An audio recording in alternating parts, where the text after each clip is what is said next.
Magandang araw mga kasweet at welcome back sa akin channel.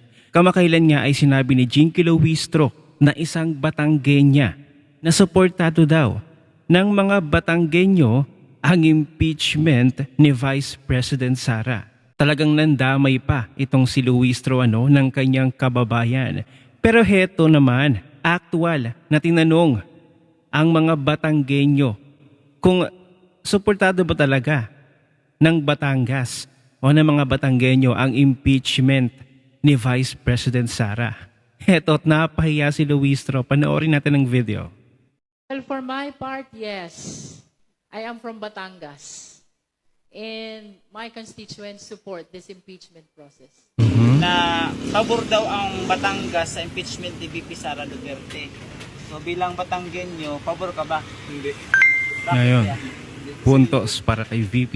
May balak sila na hindi maganda dyan kaya hindi ako kasi makaduterte ako Pati yung presidente, ang Salinas, wala nang kwenta. Pero si VP Sara, pabor po kayo na matanggal. Bakit po ate? Wala na nagagawa pa. Wala pa akong walang nagagawa sa ano. Nako, si nanay walang alam. Nagagawa. Mapayaman lang. Mayaman lang ka, mayaman pa. Hindi. Bakit? Bakit? Ano yung kanya? Sa Duterte. Okay. Hindi, kasi si Bongbong Marcos wala namang walang kwenta. Kasi Mula sa mga kabataan. wala siyang kwenta. Maraming kabataan. Oh, ang sabi, walang kwenta si Kaya BBM. namin palitan ng presidente para siyempre sa Pilipinas dati na si Duterte ang dati maraming mga drug po siya na pinaparoy niya labas sa bansa. Ay ngayon si Bongbong, dinadagdagan niya pa. Ayun. Kaya Pilipinas ngayon, Dinadagdagan. Lubog sa mga pariwara, walang kwenta nga ng Mhm. Pilipinas, mga kabataan ngayon, mga bastos na. Oh, di ba? Gumalang sa mga kasino. Mhm. Pabor ka ba na matanggal si... Bakit kuya? Hindi. Puntos ulit para kay VP. Nila yung unahin muna nila yung krisis ng Pilipinas. Ayun. Tama. Sa dun sa mga impeachment, di ba? Ang dami ng tao nagugutan. Ayun. Problema, impeachment. Diba? Diba? Unahin muna nila yung problema ng krisis. Pabor ka ba? Ayun. Puntos ulit. Hindi ako pabor na matanggal si Sara sa Diba? Ito yung mga nag-iisip talaga. Yung mga may utak. pagkaano nila. Malakat. Basta mga rejected. So bilang Batanggenyo, pabor ka ba? Hindi. Bakit kuya? Hindi kasi may balak sila na hindi maganda dyan kaya hindi ako kasi makaduterte ako Salamat po. So bilang Batanggenyo, pabor ka ba doon? Hindi ko masabi. Magpabor nga, hindi mo pa naman naririnig. Pero kayo po, ano po yung sa inyo? Depende. Kanya, Depende. wala pang Oo, depende. neutral lang po. Oo. Bakit po ate? Kasi siyempre, hindi mo pa naman naano yung mga ano niya, di ba? Hindi ko pa nga naririnig yung ano niya. Ano ba yung ano? Oo, hindi, di ba? Ano? Ano daw about sa impeachment ni Bibi Sara? Cover daw ang Batangas? Hindi naman siguro lahat. Ako, hindi ako pabor. Ayun. Puntos. Kasi si Bibi Sara mas mas maganda yung kumbaga ang alam ko kasi mas mapagkakatiwalaan. Yun. Mas mapagkakatiwalaan. Bakit kuya? Bakit? gusto mong kuha niya nakapabog akong ma-impeach. Ma-impeach si VP Sara? Ay, hindi! Ngayon, hindi. Puntos ulit.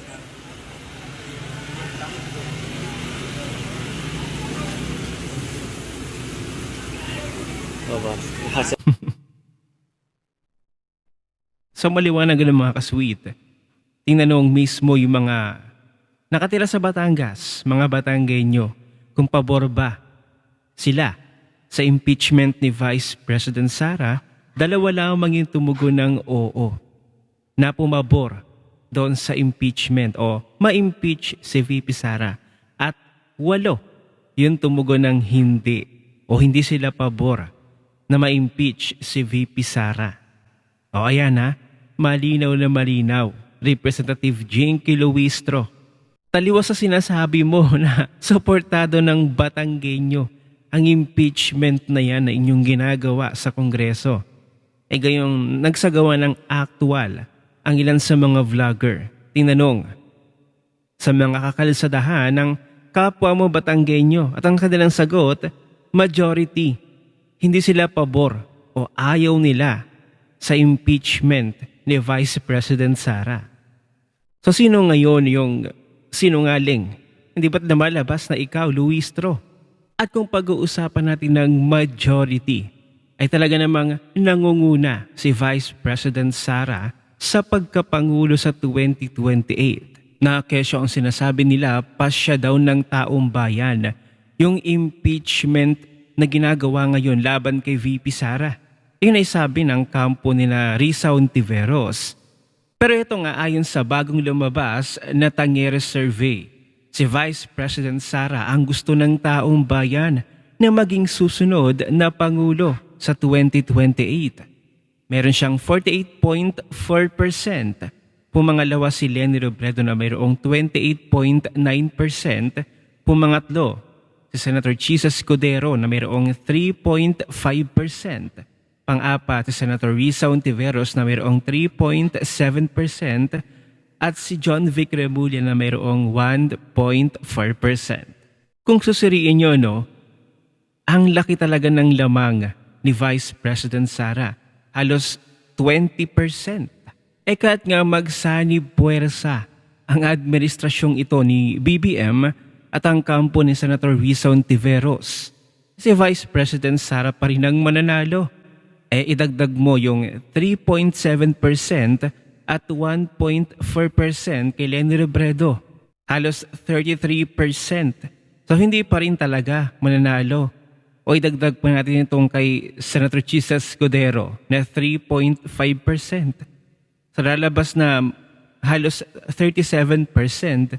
So kinulang pa rin ng 10% laban kay VP Sara. So kahit pagsamasamahin pa itong puntos ng 4 na politikong ito laban kay VP Sara, hindi pa rin talaga mananalo.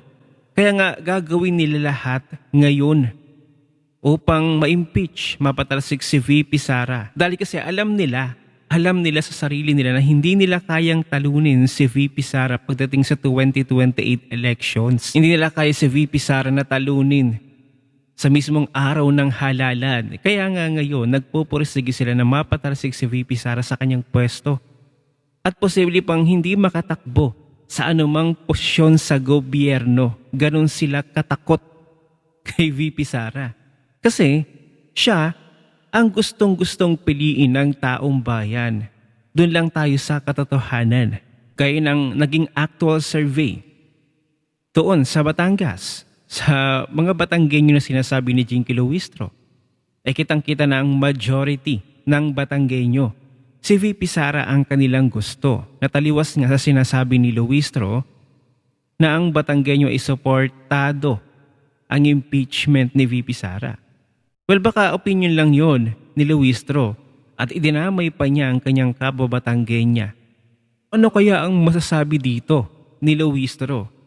Napanood kaya niya ang video na ito? Abay mga kasweet, kung ako sa inyo, ang video na ito ay i-share nyo na dun sa page ni Jinky Luistro nang mahimas-masa naman ang kanyang pagmumukha. The nerve na tawagin niyang suportado ng Batanggenyo ang impeachment ni VP Sara, pero sa actual survey mismo sa kakalsadahan, doon mismo sa kanyang nasasakupan ay hindi naman pala pabor ang kanyang mga nasasakupan sa impeachment na ito. So ano pang hinihintay niyo mga kasweet? I-share niyo na ang video na ito sa page ni Luistro at ipamukha natin sa kanya na hindi gusto ng Batanggenyo ang impeachment laban kay VP Sara. Ano pa ang inyong komento mga kasweet? Abay, i-comment mo na yan sa comment section at magkita-kita ulit tayo.